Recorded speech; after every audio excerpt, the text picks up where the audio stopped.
ការធ្វើបុណ្យមិនបាច់ទៅធ្វើណាឆ្ងាយទេគាត់តែយើងថតហូបឆ្ងាញ់ឆ្ងាញ់ចែកម្លែកដល់បងប្អូននេះក៏បានបុណ្យយុទ្ធនាមកអស់ដែរបងប្អូនឃើញជាក់ស្ដែងយ៉ាងនិយាយទៅក្រុមមួយមុខហ្នឹងរូបជាតិមានដល់14ហ្មងទូគេឲ្យហៅមកឆ្ងាញ់បងប្អូនគាត់គ្រាន់តែ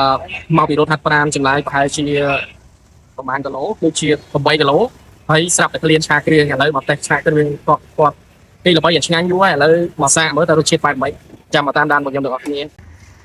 ក្លៀននេះចេះតែក្លៀនតែអ្វីដែលសំខាន់ហ្នឹងគឺត្រូវរកកន្លែងណាញ៉ាំមកឆ្ងាញ់មកអញ្ចឹងណាតែវាមិនងាយណាមិនចេះតែរកបានតោះតែយើងដើរសាកដើរញ៉ាំអញ្ចឹងទៅតែវាចែកដនដែរហើយក៏យើងស៊ើបសួរព័ត៌មានឆែកដែរដើម្បីចង់ដឹងទីតាំងណាដែលឆ្ងាញ់ដើម្បីយកមកចែកចេញឲ្យបងប្អូនបានមើលអញ្ចឹងណានេះនិយាយទៅខ្ញុំឃើញកន្លែងតាម៉ាប់នេះគឺក៏តំណងខ្លាំងអញ្ចឹងមកខ្ញុំចង់ចែកអំពីឲ្យបងប្អូនបានមកសាកមើលតម្លៃមិនគួរជឿដូចគ្នាមួយចានតែ10000នេះបងប្អូន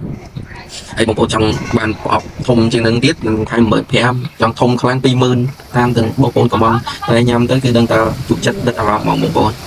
ដូចនេះមានទាំងកែបឆាគ្រឿងឆាក្តៅកែបមានតាមពីឆាក្តៅទុំមានតាមពីឆាក្តៅគ្រឿងក្នុងពុកអូច្រើនមុខច្រើនមកបងប្អូនខ្ញុំពិបាកនឹងបរិយាយអត់ទេចាំទៅចាំផ្លែរាល់នៃការរត់ហាត់ប្រាណរបស់ខ្ញុំហ្នឹងខ្ញុំរត់ព្រៀងទុកថាត្រូវតែញ៉ាំអីទេប៉ុន្តែពេលដែលខ្ញុំរត់រួចរាល់នៅចំណាយប្រហែលជាលើគោលដៅ8គីឡូរបស់ខ្ញុំនេះខ្ញុំក៏ដើរមកដល់គឺក្លៀនក៏ខ្ញុំហិតក្លិនខ្ញុំមើលតាមម្ហូបកន្លែងណាតំណងនេះខ្ញុំចូលថតឲ្យគឺខ្ញុំឃើញម្ហូបរបស់គាត់នេះគឺមានក្លិនឈ្ងុយហើយតំណងជាងគេការរៀបចំទាំងអនាម័យមើលទៅវាគួរសមមកខ្ញុំញ៉ាំអញ្ចឹងណាហើយចូលទៅក៏គាត់មានច្រើនមុខមែនតើដូចឃើញចាក់ស្ដែងក្នុងវីដេអូអញ្ចឹងមានដូចជាគ្រឿងក្នុងសរសៃកែងខ្យងពុកគោមាន់សាច់គោសុទ្ធតុងនិយាយទៅច្រើនហ្មងដែលឲ្យបងប្អូនងាយនឹងញ៉ាំហើយចំណុចពិសេសរបស់គាត់ហ្នឹងគឺតម្លៃចាប់ពី10000និយាយទៅពីច្រើនគេច្រក10000អញ្ចឹងគឺតម្លៃសមរម្យមែនតើហើយដោយប្រអប់គាត់កំពុងតែច្រកនេះគឺប្រអប់តែ10000នេះឃើញបងប្អូនមកប្រអប់ពេញមកយ៉ាងនេះហើយរសជាតិវិញដែលខ្ញុំលក់របស់គាត់ហ្នឹងគឺគេជូរហឹរផ្អែមគឺមាននៅក្នុងនឹងទាំងអស់ហើយបើសិនជាបងប្អូនស្រឡាញ់រសជាតិបែបនេះយើងអាចកំងប្រាប់គាត់គឺគាត់ថែមឲ្យគាត់ធ្វើឲ្យតាមចំណង់ចំណូលចិត្តរបស់បងប្អូនចឹងទៅដូចបងប្អូនឃើញយើងកែបក៏មាននិយាយទៅច្រើនមុខមែនតើហើយ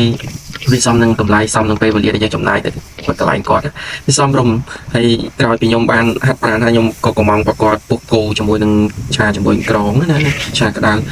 ញ៉ាំទៅមានណាឆ្ងាញ់គាត់តែខ្ញុំរ៉េតឲ្យគាត់8ដងហ្នឹងគឺវាសមនឹងអ្វីដែលគាត់បានធ្វើឲ្យខ្ញុំញ៉ាំចឹងទៅ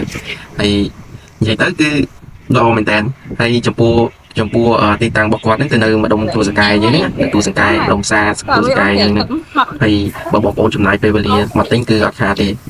ល្អហើយឆ្ងាញ់ខ្ញុំភ្លាមមកដល់មកសាបានតែកាត់ចាស់អត់ជឿលើផលសម្រាប់គាត់បានឆារួចរាល់បងប្អូននិយាយពេញទៅនងខ្លាំងហ្មងមួយចានបុកហ្មងបើអត់ធំហ្មងពុកគោលាយឆាមួយលាយក្រងឆាគ្រឿងដដងដល់កនេះមកចាក់បុកហ្មងមកសាច់អត់ទាស់ហ្មងនេះដល់កឲ្យមានក្រងមានពងក្រងមានអីទៀតទ្រាំបានទេខ្ញុំតេះហើយអត់រសជាតិបែបម៉េចនិយាយទៅក្នុងមួយមុខហ្នឹងរសជាតិមានដល់14ហ្មងទូគេឲ្យហឹរមកឆ្ងាញ់ហ្មងហើយក៏មិនផ្អែមដិតពេកមិនប្រៃដិតពេកល្មមមកខ្ញុំចូលចិត្តរសជាតិប៉ុណ្ណឹងខ្ញុំរេតឲ្យ8 10 ញ៉ាំទៅ